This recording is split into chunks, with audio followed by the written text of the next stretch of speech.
Let's talk Plague Marines and Demon Engines, Death, Decay and Despair, with an overview of the Death Guard in Warhammer 40K 10th edition.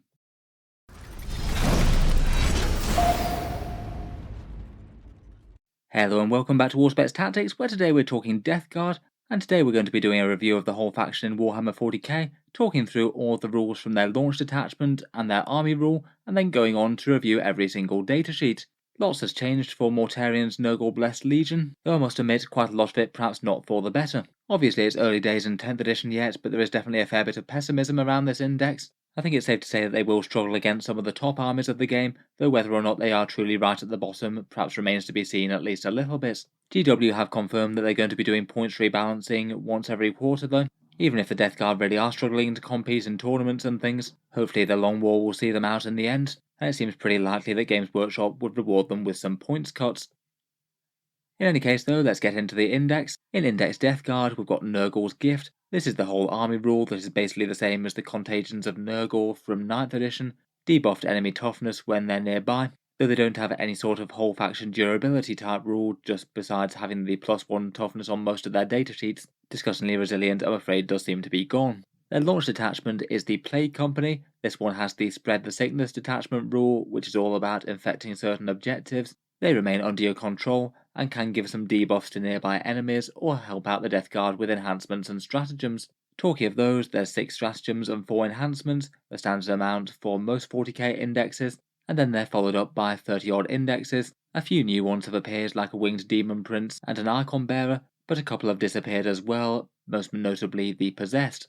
The rules for Forge World units haven't appeared yet, though from Games Workshop's hints it does sound like really quite a lot of the Chaos line is basically going into Legends for the Death Guard and Chaos Space Marines. I feel that will be quite a blow to the Death Guard, particularly missing out on things like Chaos Contemptors, which have often been a fairly reliable source of firepower. All of that's in the index, and we can put them together with the points costs from the Immunitorum Field Manual. Quite nice to be able to weigh up what the units can do in context now, and what's looking either fairly costed or overcosted.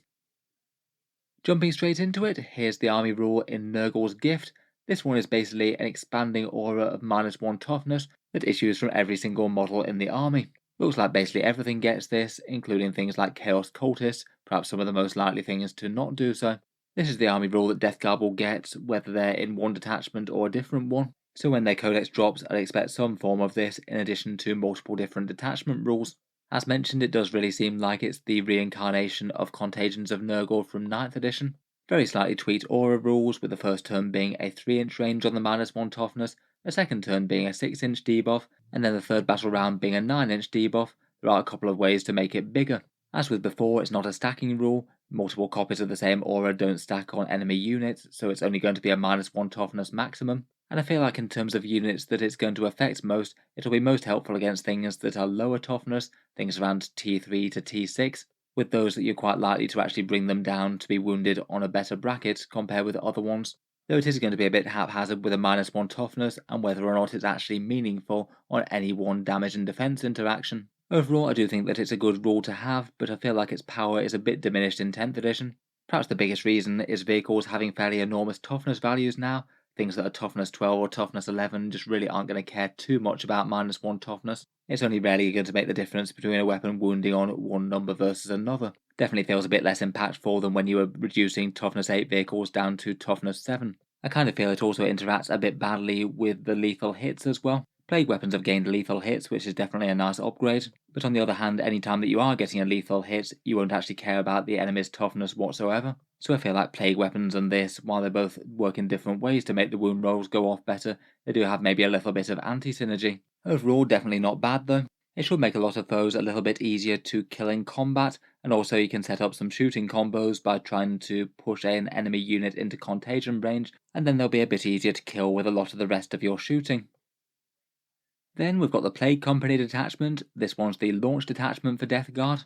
Sounds like there's no codex coming massively imminently for them on Games Workshop's release schedule, so I guess they're going to be having this rule for at least a year or so before you get other options. The rule's basically a two-part one. The first one is Sticky Objectives. That's the colloquial name for when you have a unit that controls an objective in the command phase, and then basically that objective will remain yours until your opponent can actually take it off you. It gives you a little bit of insurance against your unit surprisingly failing battle shock, or even your opponent just gunning your unit dead off the objective. The objective will still remain yours unless the opponent can actually get to it and reach it and take it off. It's not a bad rule, though is maybe a little bit on the situational side. Occasionally it's going to be worth some victory points. In some games it will make absolutely no difference. Definitely doesn't feel like a rule where most of the power of the army is going to come from though. The second part of Spread the Sickness is infected objectives. While these objectives are under your control, they also get Nurgle's gift as well, so they might be able to debuff enemies with -1 toughness nearby. I feel like the actual debuff of this is kind of niche really. Quite a lot of the time you're going to be wanting to defend those objectives with Nurgle units anyway. If you've got Plague Marines there, then they're already going to have that -1 debuff just from your normal contagions. In general, this is only going to be all that relevant if you happen not to have any units on the objective anymore, and then your opponent has managed to get towards that objective but not actually take it off you, so they've just fallen short on their movement or something. Occasionally it will come up, but I just can't see it being super common, and even when it does, -1 toughness, as we said, affects some units a lot more than it does others. It's a nice to have, but I feel like the -1 toughness debuff is actually probably less useful than a few of the effects that it has on enhancements and stratagems, as we'll get into in just a second. I must admit I don't really rate this as a particularly strong detachment rule as they go, not compared with what a fair few of the other armies have. Lots of armies throughout the game can get sticky objectives, maybe just buying it in with a unit or two and they have it as a rule on their datasheet. And I feel like just with a Death Guard style of play, they often just want to sit on objectives and survive with raw durability anyway. I feel like unlike some armies, they're maybe not an army that particularly likes getting to an objective, clearing it and then moving on. They're fairly happy to let the enemy come to them in a war of attrition. Next up, we've got Stratagems, and the Plague Company has 6. The first one is Ferric Blight. This one sunders the enemy armor, and you select one Death Guard unit, and it's 1 command point to make their attacks better by AP -1 when either they shoot or fight. If those attacks also happen to target an enemy unit that's on an infected objective marker, they get up to AP -2 on a critical wound as well. I feel like the last bit is maybe a bit more on the niche side, but certainly doesn't hurt if it applies. Overall, this one does seem usable. I'm sure it will be good enough in the right situation. Mass Blight Lords with a whole load of combi bolters could make okay use out of that, and it seems fairly decent on just about any of the combat units of the Death Guard, say having Death Shroud Terminators with AP -3 scythes. For 1 command point, the Sanguous Flux is a very nasty combat boost. For just 1 command point, it sustained hits 1 normally, which is usually a kind of okay plus 25% damage to weapon skill 3 plus units. Not bad, but not the end of the world either way. Again, probably best used on something that's got a whole load of melee power, perhaps Mortarion or Mass Death Shrouds again. The good bit of this one though is if you can have a combat that's within the range of an infected objective marker, then instead you get sustained hits 2. Usually that's going to be a 50% damage increase to any of your combat units hitting on 3s, or around about a 40% increase on things hitting on 2s. The boosted version really is very good value for just 1 command point, really quite a powerful melee stratagem. It just requires a little bit of setup, so is a bit situational. Next up for 2 command points, Disgustingly Resilient has been reincarnated as a slightly depressingly expensive 2 command point stratagem. Basically reactive -1 damage and also only locks to the fight phase as well. You can't use this against shooting, though I don't personally think it would have been very overpowered if they'd let you.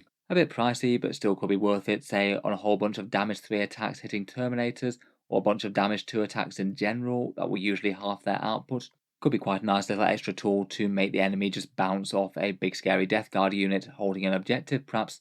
For 1 command point, we've got Gifts of Decay. This one allows you to regenerate D3 wounds or 3 wounds flat if you're on an effective objective marker. Not too bad value for 1 command point I think, though the 3 wound one is obviously a lot better than the D3. I feel like Mortarion himself could be a reasonable target for this, or perhaps any vehicle that can get bracketed, and this will undo the bracketing. Boil Blight for 1 command point is a close range shooting thing. Depending on the battle round, you might have to be very close range for this. You basically have to target an enemy unit that's in contagion range of your own units. That's usually between 3 inches and 9 inches away. For the 1 command point, you gain the heavy keyword and ignores cover. Both of those potentially useful, but I feel like the heavy keyword is kind of unlikely to be helpful with close range fire. For most infantry units and things, it would mean that your opponent's closed the distance with you, got really close to your units, but hasn't destroyed you or charged you or anything, and then there's no real value to you moving either, so you're happy to sit and shoot and get some extra damage. I feel like the most use out of it could just be for vehicles firing into combat. Say you've had a Plague Burst Crawler or a Mephitic Blight Hauler unit locked up, they're going to have to stay still, as if they fall back, then they'll lose any of their shooting this turn. Getting a +1 to hit could counteract the big guns never tire thing, and ignores cover isn't too bad to boot as well. Finally, for one command point, we've got Cloud of Flies. This one is basically a reactive stealth debuff to enemy shooting. Quite a nice durability one, this one command point for a -1 to hit. It'll be quite helpful against ballistic skill 4+ units in particular. Hitting on 5s is pretty painful and there's a big cut to their damage. I think that one's definitely going to get used. Could be really handy just to make sure a big key damage dealing unit doesn't take too much damage, or the opponent has to expend more resources to do so. That one does look like reliable value there. Overall for the stratagems, I feel like most of them are useful, though none of them are really that standout. Pretty much all of them can translate into some pretty reliable extra damage and defense, and you just have to pick the units that need them most. I feel like perhaps that Sanguious Flux one could be the single highest conversion of command points into use, but the setup to be on an effective objective marker is a bit situational. Cloud of Flies does look pretty handy though. I feel like that could be used quite a bit against gunline armies. Next up, we've got the enhancements, and we've got 4 different choices. Living Plague is 20 points. This one's a +3 inches to your contagion and aura abilities. I guess from battle round 3 onwards, that's 12-inch contagions, and the aura thing is helpful to just one unit as far as I can tell. The Death Guard Demon Prince gets an aura of Feel No Pain type saves. It's just a 6+, but it's better than nothing. I feel like this could be a pretty reasonable upgrade for him to get that out on a big 9-inch bubble that can affect really quite a lot of your army. Otherwise, we've got the Droning for 10 points. This one means that if you fail Battle Shock, then you usually get 1 mortal wound on your opponent. Kind of situational, and even if it does come off, then it's not really all that much damage. It's not many points, but I feel like this one is a bit pointless. I'd probably leave it at home unless you've got literally nothing else to spend points on and you're just using it to fill up an army. A bit more reliable is Deadly Pathogen, 15 points for a +1 strength and +1 attack to your melee weapons, +2 to both if you're on an effective objective marker. That one seems okay for 15 points. I feel like a Demon Prince in particular might enjoy that, or perhaps a Lord of Contagion with his big damage 3 swings. Finally, we've got Shamble Rot for 25 points. This one gives enemies a -2-inch to charge. Definitely not a bad debuff, and maybe could be alright on one of your big damage dealer units. I think it is just a little bit on the painful side to buy in pre-game though. 25 points is quite a high price to pay, and in a lot of games it will do absolutely nothing if you match up against predominantly ranged armies or melee armies that can get quite close anyway and charge you from a short distance. Anytime it does prevent a combat, that will be very big of course, but I do feel like these kind of rules are just so much better if you've got the option to reactively use them with a stratagem as opposed to having to make a pre-game commitment to a single unit. Overall, maybe not the most exciting enhancements in the world. I feel like perhaps the most interesting are that Deadly Pathogen to buff the melee, and perhaps the boosted contagion range with Living Plague. Both of those seem kind of helpful. The Living Plague one, I suppose, could give you contagion range out of Deep Strike on turn 3. Overall, I must admit, I don't think that the Plague Company is maybe the most exciting detachment out of the ones that we've seen in 10th so far. I think that the detachment rule is kind of weak. The stratagems all seem fine, but maybe not enormously exciting. I guess fairly reliable conversion into either extra damage or defense though, and the enhancements feel like they're kind of a bit peripheral, not really going to alter the way that you play your army all that much. The contagion range is helpful and the extra melee damage is okay, but nothing so powerful that you want to really build your units or army around it too strongly, I think. Moving beyond the supporting rules for the army though, let's actually get into the datasheets themselves. In the new index, the Death Guard only have just the one battle line unit now. It's only Plague Marines. Despite being troops previously, neither Cultists nor Poxwalkers appear to have made the cut. I guess they were kind of limited in spamming them by the number of core units that you had otherwise, but it looks like a fairly maximal Poxwalker list probably dropped from around 100 models to seemingly no more than 60, though I guess you can also have another 60 Cultists as well. The Cultists, the Poxwalkers, and even the Terminators all get Objective Control 1, which I think might hamper the Death Guard a little bit. They're really going to be kind of reliant on Plague Marines for those Objective Control points.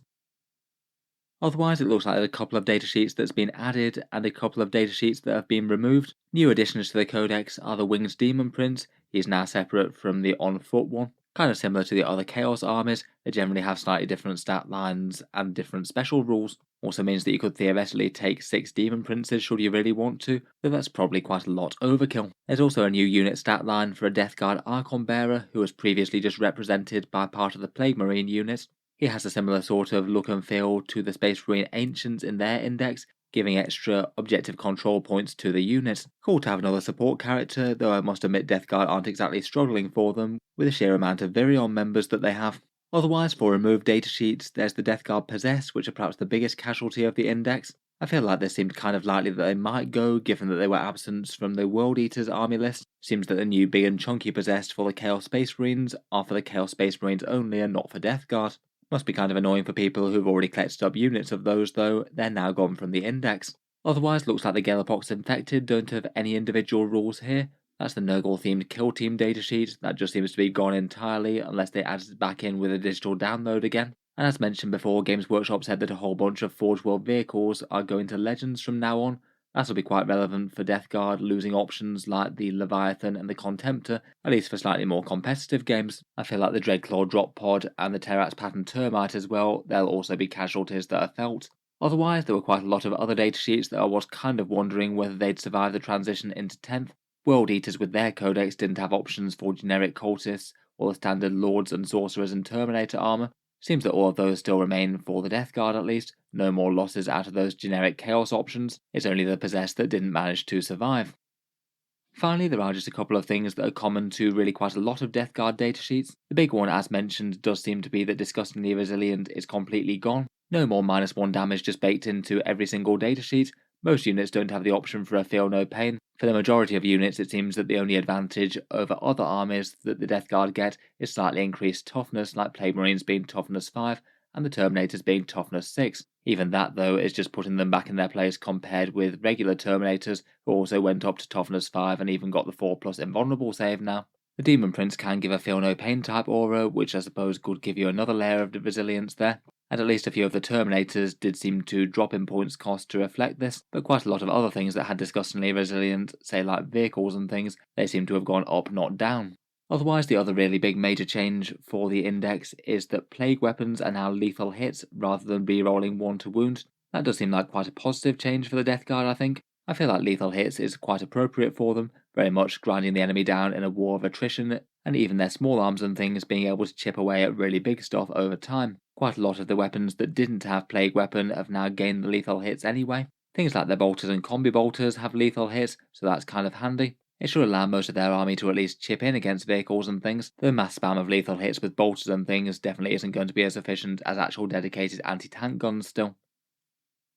All the major strokes aside though, let's get into the datasheets proper, starting out with the Plague Marines and the Terminators, and the Death Guard Cultist hangers-on. Plague Marines are now 100 points for 5, 200 points for 10 of them. Games Workshop's new locked unit size will annoyingly stop you fielding them in 7s unless you want the unit to be strictly suboptimal. Kind of annoying that they didn't think about those there, given how many come in the box. Their base stats are broadly similar, their objective control 2 and they lost their -1 damage, they still have toughness 5 though. Death Guard, like the rest of the Space Marines, are all going to be Leadership 6 at base, definitely not invulnerable to battle shock, but in a better place than all the armies with Leadership 7. Seems that Plague Marines are now basically the only choice for any of the power armoured leaders. Anything in power armour can't join the Terminators, which does limit their scope. Things like the Blightspawn and Plaguecaster can join them, and all the Virion members. Otherwise, I'd say that most of their weapon stats don't really have any major surprises. A lot of things have just traded out the reroll 1s to wound with lethal hits, and their Plague Knives in combat have base 3 attacks, strength 4, AP 0, and lethal hits once again. They've got lethal hits on the Plague Bolters as well, so again will chip in against really tough stuff, particularly with bad saves. I guess they could potentially use that Ferric Blight if they did want a bit of AP. Otherwise, they've got some consolidated melee profiles on their stat lines. Bubotic weapons roll in things like the Bale Swords with strength 5, AP 2, and damage 1. And both the Power Fist and the Flail and Cleaver are represented by heavy plague weapons. 3 attacks hitting on a 4+ this time at strength 8, AP -2, damage 2, and of course lethal hits. Still means that the unit can be spec'd quite well for close combat, and all the gear's free as well, so you can be taking Blight launchers and the various Plague Flame weapons, plus melter guns and plasma guns. I feel like with their objective control and being the place where quite so many characters can join, they're still going to be a very important unit for the army. Either lots of them just slogging around on foot, or perhaps being delivered by rhinos and the new transport rules. Their ability is a +1 to their battle shock test while they're on objectives. Definitely not unhelpful, but it's rare that that's going to make the difference between a pass and a fail. It's not like they're likely to be taking battle shock tests all the time anyway. Overall, I think they seem kind of fine. I feel like it's going to be weird them just getting picked up by damage 2 weapons en masse now though. Standard anti-elite firepower is now going to be amazing against them rather than kind of bad. Next up, we've got the Blightlord Terminators. They're kind of interesting as they're basically some of the cheapest Terminators in Warhammer 40k now. 175 points for 5 and 350 for 10. Even with the loss of Disgustingly Resilient, that's not too bad with their toughness 6 and their 4+ invulnerable save. They genuinely are quite tanky for the points. They also get all the gear included as well. They strike with bubotic blades in combat with strength 5, AP -2, and a few of them can be upgraded to Flails of Corruption. They give you a bunch of attacks at strength 5, AP 1 and damage 2. And then you get the heavy weapons and things included for free now. Blight launchers still seem fine. The Plague Spear is kind of interesting as well. Now it's got anti-infantry 2+, so really quite dedicated towards its intended prey there. The Reaper autocannon seems alright as well. Sustained hits 1 and devastating wounds with a fairly generalist profile. I feel like there perhaps are a couple of disappointments on their stat line though. Movement of 4 inches really is very slow indeed, particularly with certain units in the game now that can reduce your movement by 2. And I feel like Objective Control 1 is actually surprisingly disappointing. These guys are big meaty models and they had objectives secured in the previous codex. Looks like they're just not going to be objective takers anymore that much. Small units of enemy troops could take objectives away from them if they get close. Overall, I think they still seem interesting for buffing characters leading a big unit of them. Just with their mass attacks and lethal hits, they will have enough threats to really worry things that are going to charge big units. But they definitely feel like they epitomise the Death Guard way of just grinding the enemy down with a whole bunch of attacks. They're definitely skewed a lot more to durability than damage. Next up, we've got the Death Shroud Terminators, which went down in cost a little bit, down from 150 for 3 to 140 for 3. They've had similar changes with the loss of Disgustingly Resilience, the gain of toughness, and the loss of movement. Their damage perhaps has got a little bit better than previously though. The Plague Spurt Gauntlets gain anti-infantry 4+ and ignores cover, both quite nice there. And the Man Reaper seems better than quite a lot of melee profiles in 40k have survived. 4 attacks hitting on a 2+ at strength 8, AP 2 and damage 2, and lethal hits as well. A little bit worse AP there, but generally I feel like they're not really any worse than they were before. Lethal hits to help against the really toughest stuff I think is quite nice. They're dedicated guards and get a nice rule where they have -1 to the wound roll if their strength of the attack is greater than the toughness of this unit. So anything on a strength 7+ should have its wound roll reduced. Often means that big anti-tank weapons will either be wounding on a 3+ or a 4+. Seems like for that reason, if you're taking a squad of these, you probably do want to have a character included in them, so that rule actually works. I feel like at just under 50 points per model, they seem pretty reasonable for a retinue for, say, a Lord of Contagion or Lord of Virulence. They're definitely one of the single scariest melee units that the Death Guard have. Moving into Cultists and Mutants next, the Death Guard Cultists have 10 to 20 models in the unit, 55 or 110 points depending on how many you take, and I feel like they're going to have a bit more of an interesting role within the Death Guard army as they've picked up scouts. It will be quite nice for Death Guard armies to actually have a little bit of mid-board presence right from the game's start, and I feel like the Cultists are quite a good unit to have that on, really quite cheap and expendable, and a good unit for screening or move blocking. Means that you can have them standing on midfield objectives right from turn 1 potentially as well, and I think that is rather nice. Otherwise, I still certainly wouldn't expect them to be doing any major damage to the enemy. I suppose they might surprise enemy light infantry in combat just a tiny bit. They do have the Contagions of Nurgle with Nurgle's Gift, so might be wounding toughness 3 infantry on 3s, and otherwise they got some small boosts to their heavy stubber and grenade launcher, both of which are a bit more dangerous now. The grenade launcher being strength 9, AP 2 and damage D3 genuinely seems quite nice to have in the squad. Next up, we've got Poxwalkers, which are just very tough expendable hordes, 10 to 20 models in the unit and either 60 or 120 points, gaining +1 point per model compared with previously. Their durability has seen a bit of a boost with that though. They're still toughness 4, but their Feel No Pain type save has been improved from a 6+ to a 5+, and that genuinely is quite a big meaningful increase in toughness against damage 1 weapons. Otherwise though, it's probably not that much good news on the datasheet. The melee got worse, only hitting on 5s. They lost access to 2 very powerful stratagems with the respawning Poxwalkers one, and the one that allowed them to do some surprise mortal wounds. Leadership 8 means that they are actually genuinely quite susceptible to battle shock, and they're kind of unreliable objective holders as a result. Kind of a bit of a turnaround from basically being mindless, fearless zombies, and also having objectives secured. They only have OC 1 per model now. I think they still could be interesting enough to sit around on a point. Your opponent would need to do quite a lot of work to chew through the unit, and I guess that sticky objectives rule might well just save your bacon if they do fail battle shock. Otherwise, they still get their fun rule to resurrect zombies if they do manage to get any kills in melee. I guess they probably won't do much just out of their raw attacks, but they do have lethal hits. A big squad should probably bring down at least a few enemies if you do get to attack with most of them. It's kind of interesting that Typhus can lead them as well, the only character that can. He's got a fun rule to potentially replenish some zombies if he kills things with his Eater Plague attack. Lastly, for the mutants and zombies, we've got the Chaos Spawn. Just the 2 models now for 75 points, You can't fill them either as 1 model disruption units or big 5 model damage dealers now. They are also quite a lot more expensive per model as well. Previously they were 25, now I guess they're around about 37 each, so not quite as efficient as they were for the stats. Rules wise, they've got a slightly better save on a 4+, slightly more attacks, but they've lost AP and those fun random boosts that they had. They do generally keep the theme of being rather annoying to kill though. They've gained a 5+ feel no pain type save, and then injured ones regenerates D3 wounds in each player's command phase. And as they've only got 4 wounds, there's every chance that an injured spawn will have just regenerated straight up to full health by the time they come round to attack them again. I suppose they could be interesting enough forward screening units, or maybe using them to give units Nurgle's gift and be on the front line. They just don't really seem all that massive as damage dealers though, with the stats for these points. I guess maybe they could surprise a few Space Marines with that damage 2 profile though.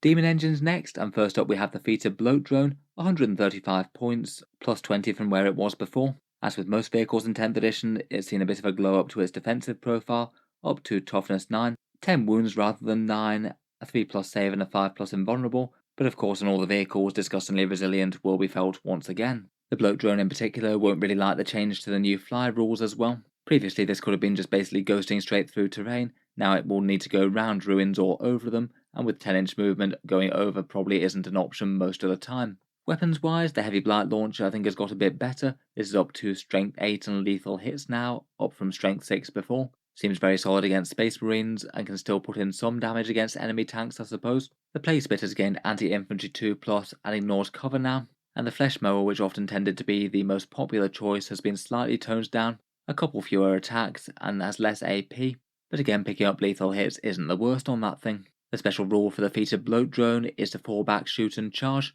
kind of handy enough to have on a unit that's probably going to be moving towards the enemy, again with a 10-inch move and often having close range guns or a melee profile, not the worst for trying to get contagions onto your enemy's front ranks to buff your shooting. I feel like the profiles might be a bit more balanced now. The flesh mower still seems good, but perhaps the heavy blight launcher might not be the worst. It is quite general purpose at least.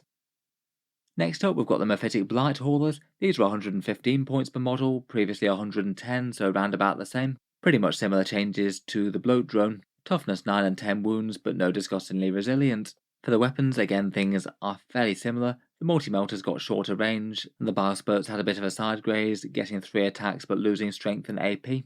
Probably the biggest change to this thing is that they've got a rule that makes them a lot more dedicated anti-tank. If the Blight Haulers target vehicles, they get a +1 to wound against them.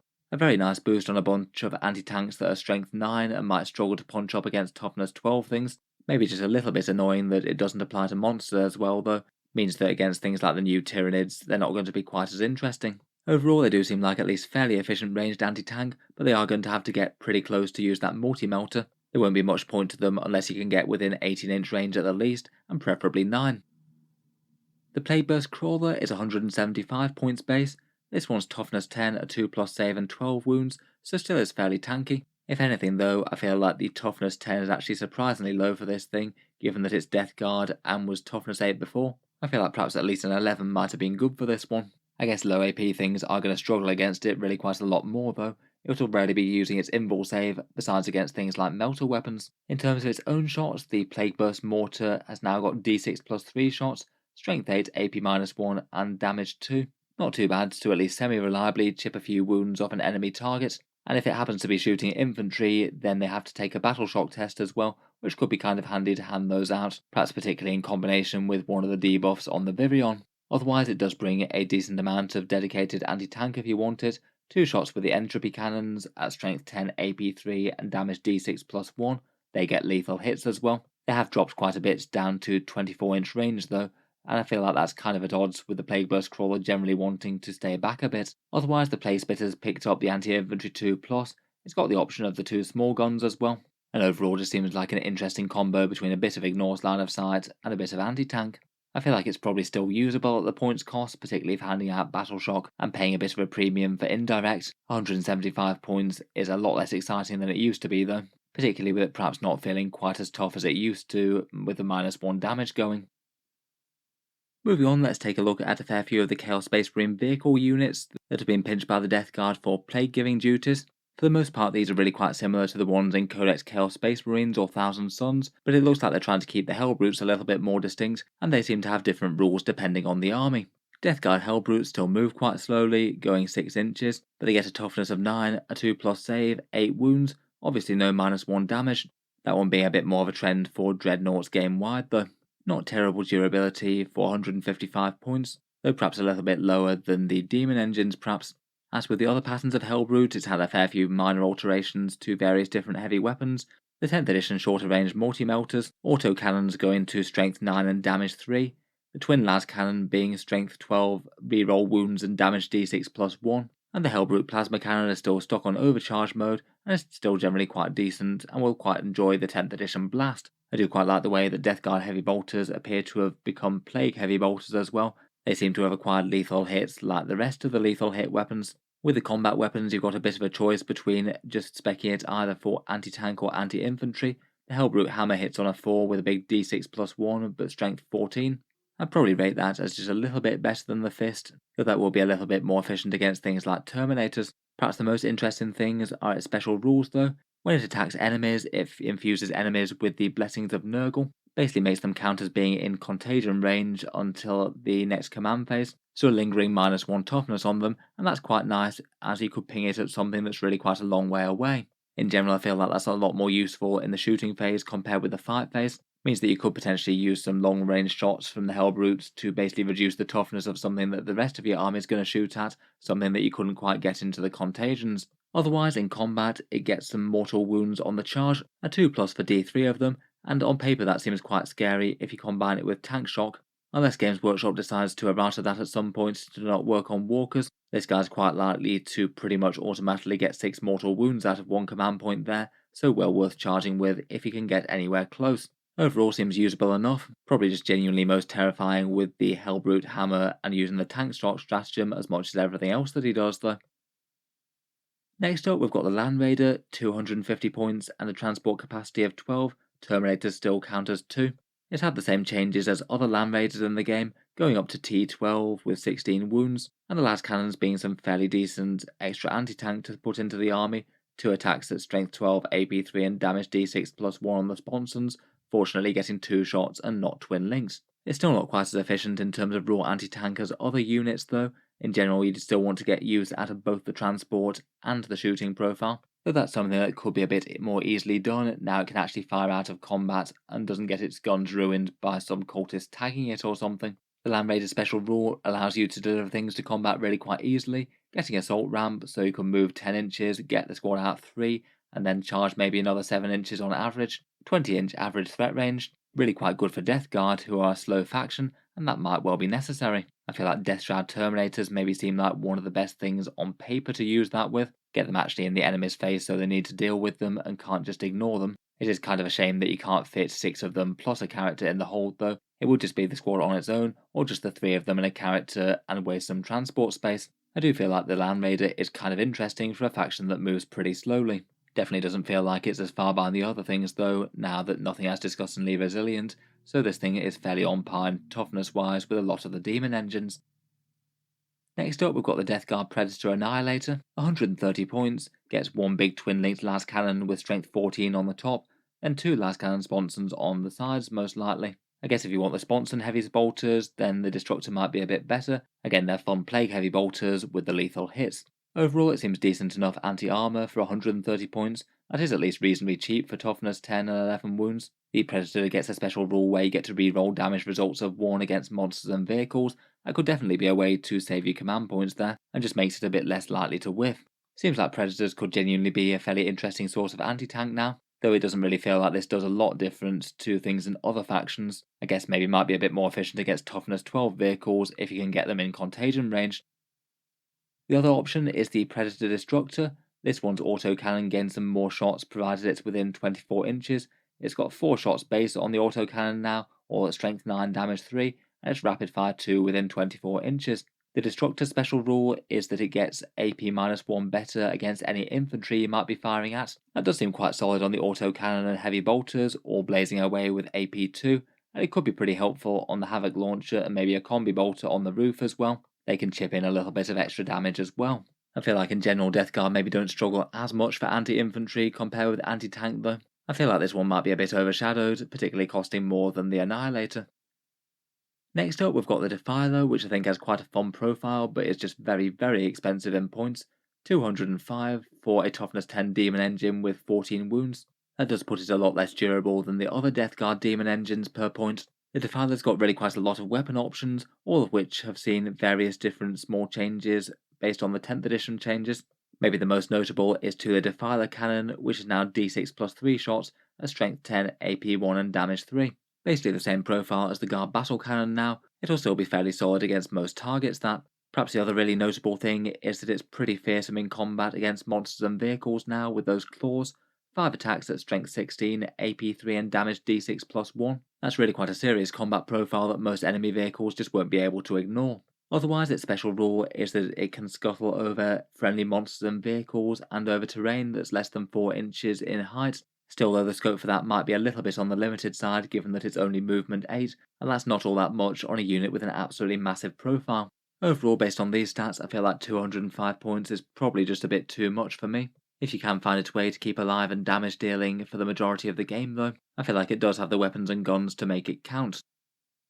Next up, we've got the Death Guard Rhino, 80 points and a transport capacity of 12. They've increased a little bit to allow you to take some characters alongside your Plague Marine squad and still be able to fit in. I feel like it's a bit tougher overall, at toughness 9, 10 wounds and a 3 plus save, definitely a lot less susceptible to small arms, and in 10th edition I just feel like it's a lot more useful as a transport. It's got firing deck too, so you could fire some blight launchers out the top, and the 10th edition transport rules are really quite nice for delivering Plague Marines to objectives fast.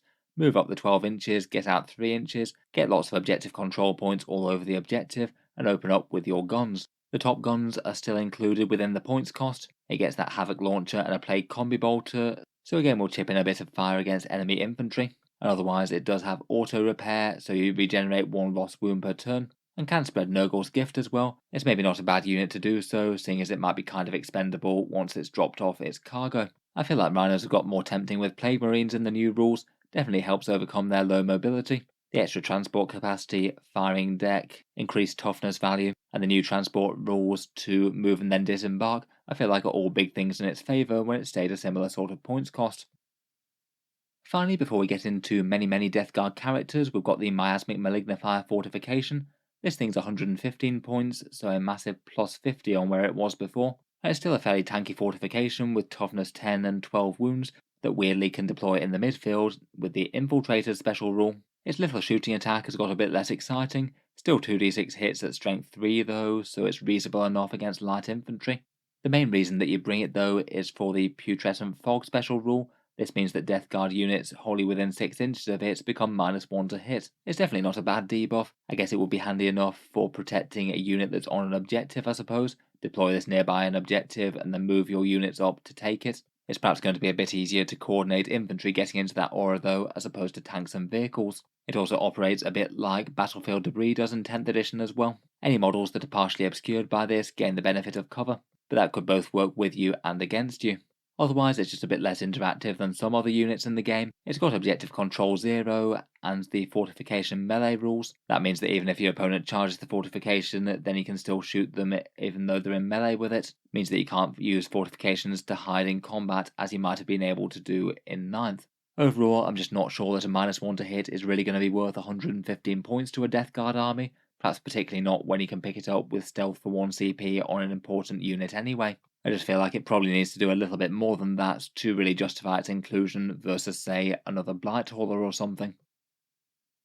Moving on, we get into Death Guard characters. I thought we'd talk through the Demon Primarch and Demon Princes, then the various Lords of the Death Guard, move on to Sorcerers, and then the Infantry support characters. Starting out strong, we have Mortarion himself, 370 points, and must be a Warlord if present, a Demon Primarch of Chaos, and with really quite a big complicated datasheet to prove it. I feel like in a lot of ways he maybe hasn't changed all that much from his role in 9th edition. He's still very tanky and hard to kill, toughness 12, a 2 plus save now, so that's boosted, 16 wounds, and a 5 plus feel no pain. He's not -1 damage, and is not able to cast a -1 to hit on himself, though both of those could potentially be accessed with stratagems, and he's quite a good unit to target with that being so big and durable. He's going to be a little bit easier to hide in the early game as well, as he doesn't have the towering keyword, and that means that you could potentially set him up behind ruins and not have him shot straight off the board turn 1 if your opponent does have some excessive anti-tank. He is going to be advancing a bit more slow and inexorably though. his 10-inch movement rather than 12, and with the new fly keyword rules and not being infantry, he will generally be wanting to go around terrain rather than directly over and through it. Means it's just going to be a little bit harder to hide behind a big wall and then jump forward if he is needing to go around terrain. Otherwise, for his damage, his lantern pistol has got sustained hits D3 rather than that beam rule that it used to have, and he can also fire away with Rotwind as well, D6 plus 3 attacks at strength 7, AP minus 2 and damage 1. Quite a cluster of special rules as well, with blast, devastating wounds and lethal hits all on the same attack. In combat, his melee profile is a little reduced from what it was, but still very mighty. Silent strikes with 5 attacks at strength 14 and damage 4, or 15 attacks with strength 7 and damage 1. He does feel overall like he shifted a bit from being a fairly damaging and durable Primarch to having more of a focus on durability over damage. Otherwise, for his special rules, his Death Guard aura allows only Death Guard units within 6 inches to ignore modifiers, and that includes him as well, so he would ignore his own degrading rule. Then each turn you get to choose one of 3 different aura buffs, either giving the benefit of cover to units nearby, really quite a nice one on armies focused around durability, and he in particular will like that with his 2+ save. Otherwise, if you want a bit more damage, you can change to reroll wound rolls of 1 or plus 3-inch contagion range. Providing you're fighting against enemies with a decent amount of range shooting, I feel like perhaps the cover one would perhaps be one of the first choices. Otherwise, probably the reroll wounds would be the next one. You might still be able to get units in contagion range even without his buff. Overall, still definitely pretty expensive. Seems like perhaps one of the stronger datasheets of the codex still though. Massive melee and okay shooting, and 2 very helpful buffs to have him move up with your army with. The cover one in particular I think is quite nice, as it could affect quite a chunk of your forces. For other Ascended Death Guard, we've got the 2 variants of the Death Guard Demon Prince. There's one on foot now and one with wings. The foot version is 170 points, and he's had a bit of a change around like the other Chaos Demon Princes. He can be directly shot now. He doesn't have Lone Operative to be able to hide when he's near other friends, and he can't lead any units. Still though, despite that, he does seem to be at least fairly durable just on his stats alone. Toughness 11, a 2+ save and 10 wounds should keep him at least fairly safe, particularly with a 4+ invulnerable save. Weapons wise, this version of the Demon Prince still gets the attack with his Plague Spewer. I'm genuinely not sure if that's meant to represent the gun coming out the new arm on the new Demon Prince kit, or if it's still harking back to the older one. Either way though, a bit of an anti-infantry Plague Flame attack, all at strength 5 AP minus 1. Compared with previously, his melee is a little bit weaker, still 6 attacks at strength 8 AP 3 and damage 3 though with those Hellforged weapons, and unlike before he's got a sweep mode as well, which will be quite a lot more efficient against toughness 3 infantry. For the Demon Prince's special rule, he gets an aura of Feel No Pain 6+ to Death Guard infantry only. Looks like if you want a Feel No Pain on your standard foot troops, this is the only way to do so. Seems like on paper that could be at least kind of interesting on things like Blight Lords, Death Shroud or Plague Marines foot slogging up the board. Certainly would help them out against damage 2 or damage 3 weapons depending on the target. Unfortunately, being Death Guard infantry, it doesn't actually affect the Demon Prince himself. Might still mean that the Demon Prince might just get focused, and he's not really going to be moving enormously fast himself without wings. I suppose he could advance quite freely though. Overall, I feel like it's an interesting datasheet, maybe just a little bit on the pricey side as basically a dedicated melee thing for 170 points. Doesn't seem too bad durability though, and that Feel No Pain seems fun. He could also have the enhancement ability to make the contagions go out further as well, potentially all the way out to a 12-inch aura of Feel No Pain by turn 3. That also seems pretty nice.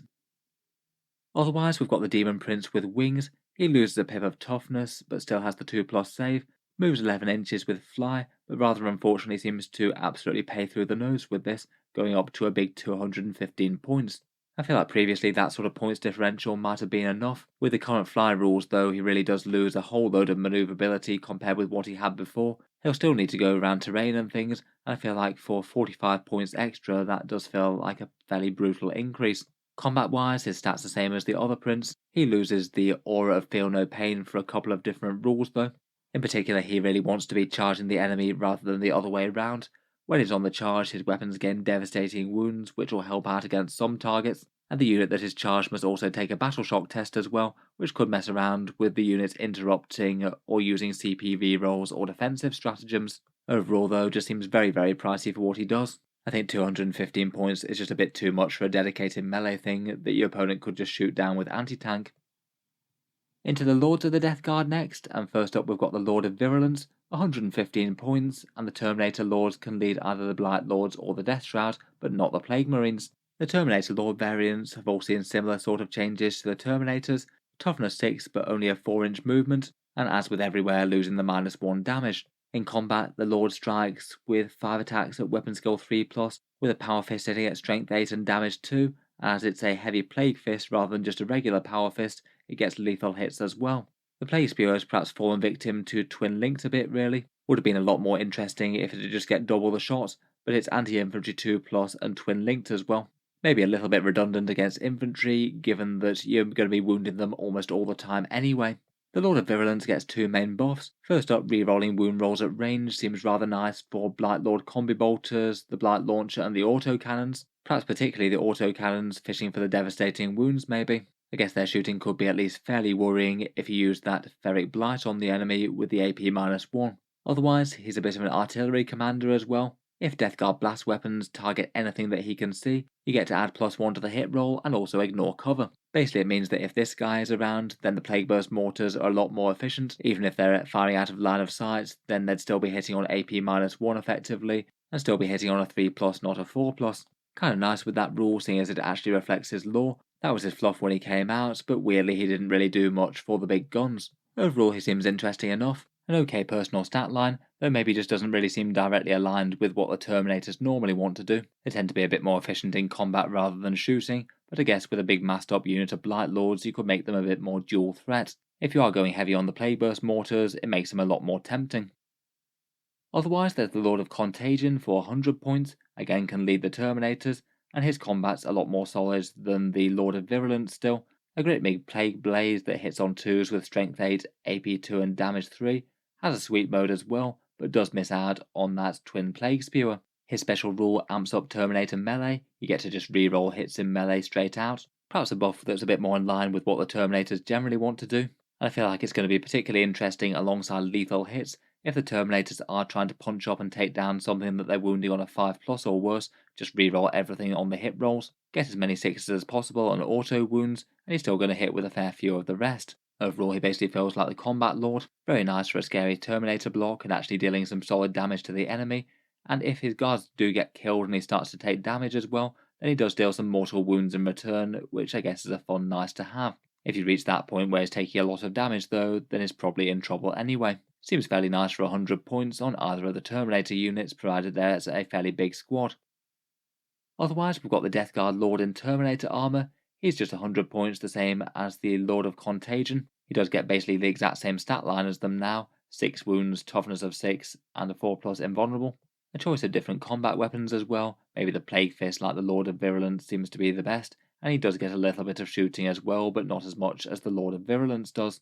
His rule is a bit more balanced, just reroll hit rolls of 1 at range and in melee. Maybe makes him a bit more tempting for the Blight Lord Terminators out of the two, as they do a bit of both, and the Death Shroud auto hit with their guns. Again, feels like it's okay but not enormously exciting, and that's definitely not going to be quite as good for getting more lethal hits in combat compared with the Lord of Contagion. His special rule is to try and hand out a few mortal wounds at the end of the turn. Units within Contagion range take D3 mortal wounds on a 4+ at the end of the turn, and it sounds like that's both the friendly and the enemy turn. Again, kind of unreliable to do very much and probably not worth planning around, but a nice to have to whittle away at the enemy if you do have a protracted combat or something. Overall, I'd say probably just a little bit less interesting than the other two lords. I'd probably take the Lord of Contagion over this guy for the Death Shroud, just for fishing for lethal hits. Might be some competition for the Blight Lords, I suppose, with the Lord of Virulence. I still feel like the rerolling or wound rolls at shooting, though, probably add more value than his range and melee buff, though. For our fourth flavour of Terminator Lord, we've got Typhus himself, 115 points, so much cheaper than before, though I do think he does a bit less than he used to as well.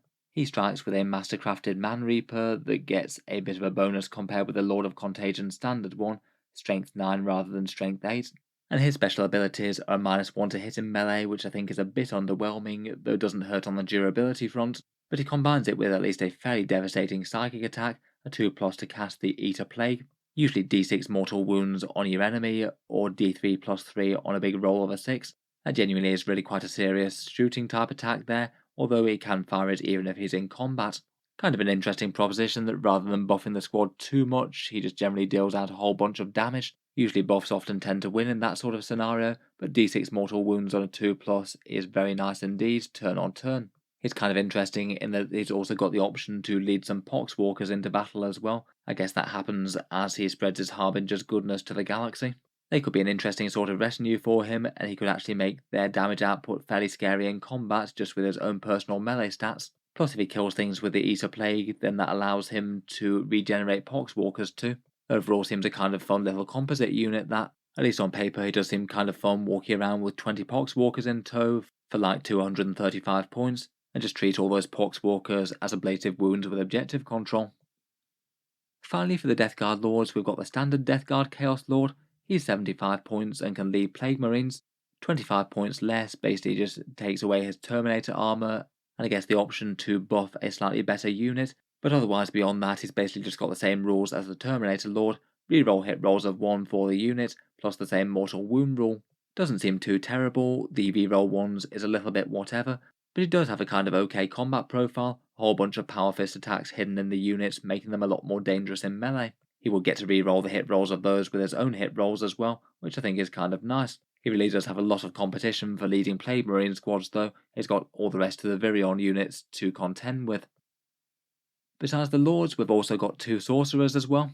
The Malignant Plaguecaster is the one for the Plague Marines, 75 points, so a fairly cheap character, and he chips in with basically a trio of different psychic powers. Plague Wind is his damage dealing attack, 12-inch range and auto hitting the enemy, d6 plus 3 attacks, so really quite punchy there, and strength 6, AP 2 and damage d3 if he risks a hazardous roll. That's really quite solid damage output there, could easily kill maybe 2 or 3 Space Marines in a single round of shooting, the main downside being that it needs to get close. Otherwise, he's got a rule that debuffs the foe in melee, a -1 to wound in combat, which isn't too bad. A little bit situational though, and dependent on you actually getting in range of a unit that really matters for that, plus he risks some mortal wounds on his unit. Finally, he also gets a debuff called Pestilent Fallout. In your shooting phase after his shot, choose one model that's been hit by this guy, and then they get -2 to move, advance and charge. It has to be infantry, and realistically it is going to be kind of niche. Plague Wind's only got a 12-inch range, so to hit something with that you'd need to be that close to debuff them. It does mean that they're still probably going to be able to make a charge on the Malignant Plaguecaster's unit if they want to. A nice little extra bit of disruption though, certainly doesn't hurt. Overall, I don't think he seems too bad as a generalist for 75 points. I feel like actually quite a lot of his value does genuinely come from that Plague Wind flamethrower. That's really quite general purpose and a lot of shots. The other 2 bits maybe being a bit more situationally useful, and he can chip in with a tiny bit of melee with that corrupted staff. For a Sorcerer's option to lead the Terminators, there's the Sorcerer in Terminator armor.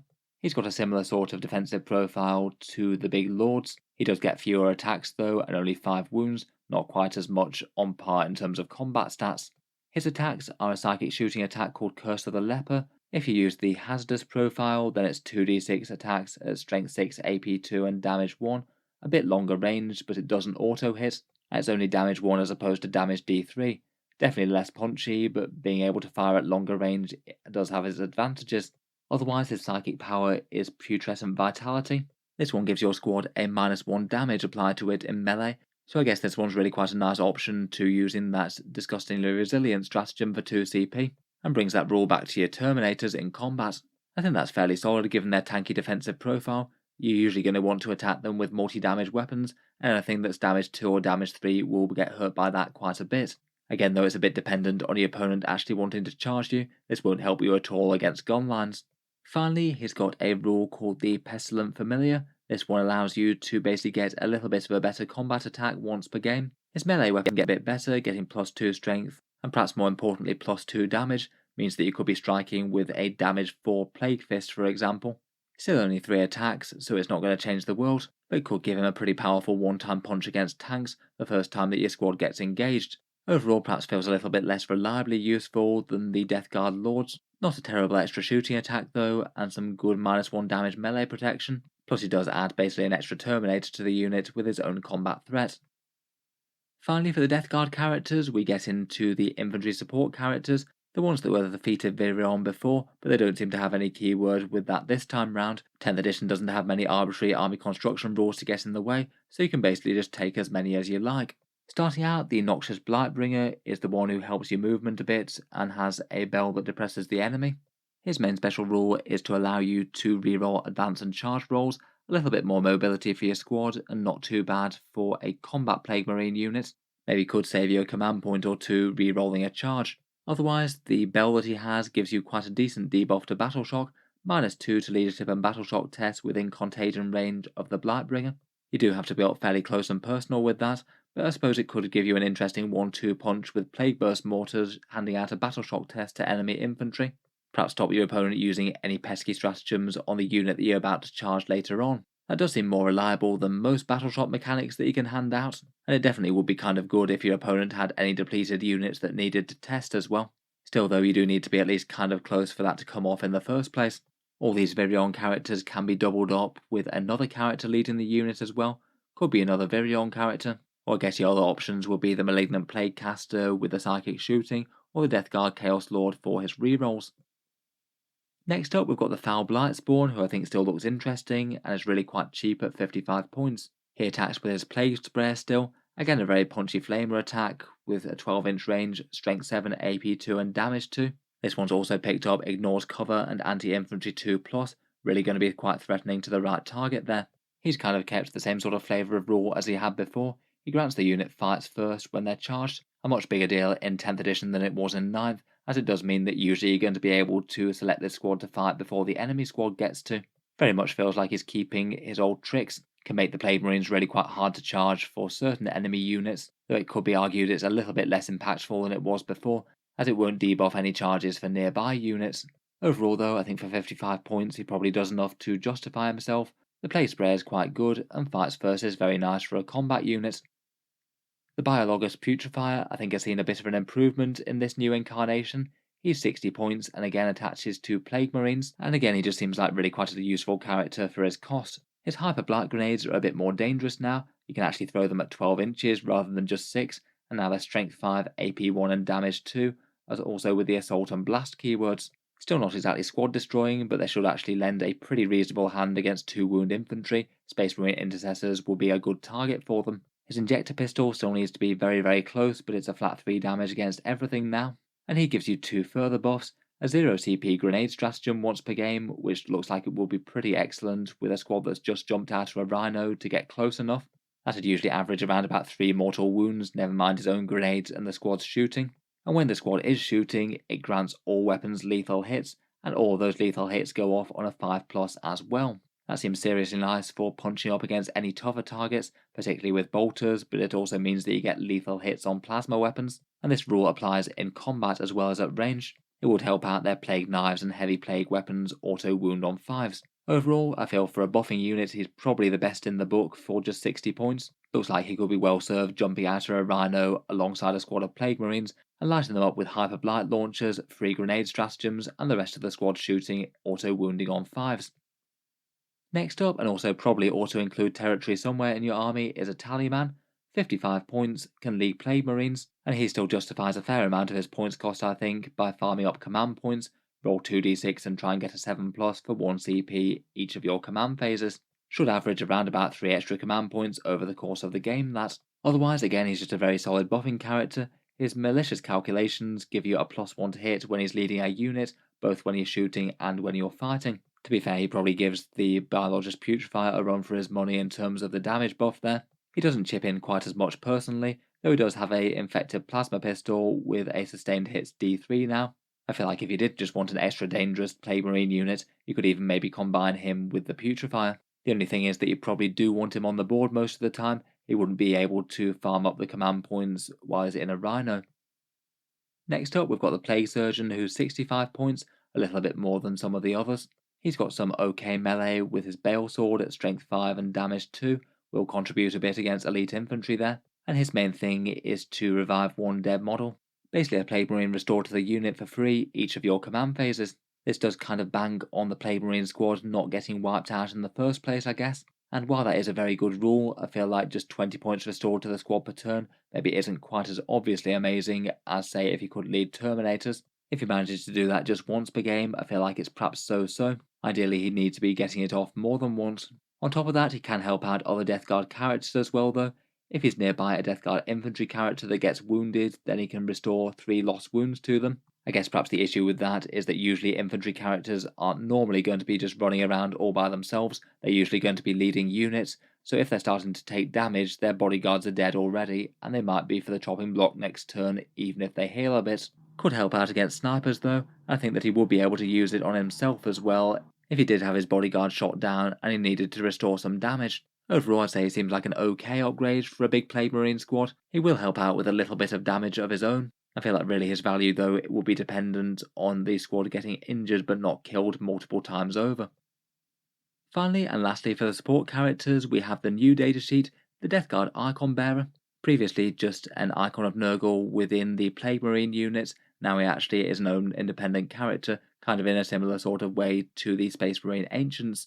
Seems perhaps fair enough that he is quite a cool model of his own, although he's certainly going to have enough competition for the options to league Plague Marine units with all of the Virion plus the Sorcerer and the Chaos Lord. In any case, he's 55 points, can only attach to Plague Marines, doesn't really do any appreciable damage with just a bolt gun and a plague knife, and he's got 2 main abilities, plus 1 objective control to your unit, so I guess objective control 3 on most Plague Marines, and a once per game contagion buff going out to 12-inch range. I guess in theory that could combo with other things that needed to be in contagion range, maybe that close range heavy and ignores cover shooting stratagem, or perhaps the Noxious Blightbringer's -2 battle shock. Overall though, I feel like this guy's probably not going to make the cut realistically versus the competition. Plague Marines already do objective control better than anything else in the codex, and a once per game contagion buff just doesn't really seem quite exciting enough. You could just have other smaller units run around and give out contagions, never mind just the Plague Marines. Overall, I would say that the characters are perhaps one of the stronger highlights of the Death Guard Codex. Still looks like some of the Virion characters are just really quite cheap and efficient. Probably some of my favourites are the Tallyman and the new version of the Biologist Putrefier, plus that Foul Blightspawn. The Lord of Contagion still looks pretty fun, and I feel like Typhus could be interesting just running around with a whole bunch of Poxwalkers. Not sure whether the numbers really check out on that, but just blasting out a bunch of mortal wounds and adding more zombies back to your squad does seem kind of nice. With the characters done though, that does bring us to the end of our review of Codex Death Guard's datasheets. Overall, I can see why there's a little bit of pessimism here. I feel like quite a lot of the units just seem a bit overcosted for what they do. At least compared with a few of the indexes in Warhammer 40k, I feel like there's perhaps a few less crazy rules flying around for whole army damage or defensive boosts. Though you can get a few interesting things with things like cover from Mortarion or the Feel No Pain from the Demon Prince, I guess. I'd guess that a fair few lists are probably going to include some Plague Marines by necessity, maybe being moved around in rhinos, perhaps supported by a few demon engines. I could see some Plague Burst crawlers and some Mephitic Blight haulers being fairly decent, and perhaps some supported Terminators trying to get to melee. I feel like the Death Shroud and the Blight Lords could be kind of interesting users of that rapid ingress stratagem, come down somewhere on the opponent's turn and hopefully get a very short charge later on. Let me know your thoughts on the index though, which things are jumping out to you as being more interesting things to use for the faction, and which things are feeling a bit more underwhelming. If you've enjoyed the video, then feel free to subscribe to Auspex Tactics, or I'll certainly keep the regular 40k videos coming. I do tend to post new ones just about every day. I'm sure we'll have some more for Mortarians chosen in the future at some point. Finally, if you have been enjoying all the videos on the channel, I would just like to mention that Auspex Tactics does have a Patreon page as well, and that's how I can afford to keep on making all these videos quite so regularly. If you are enjoying a lot, then any support is enormously appreciated. Channel patrons do get a fair few advantages, seeing certain videos early, regular votes to see what sort of things come next on the channel, and automatic entry into the regular prize giveaways with a chance to win some big model kits each month. If any of that sounds good to you, or you'd just like to help support, the link is down in the video description. In any case, a massive thank you for listening, and I'll hope to see you guys next time.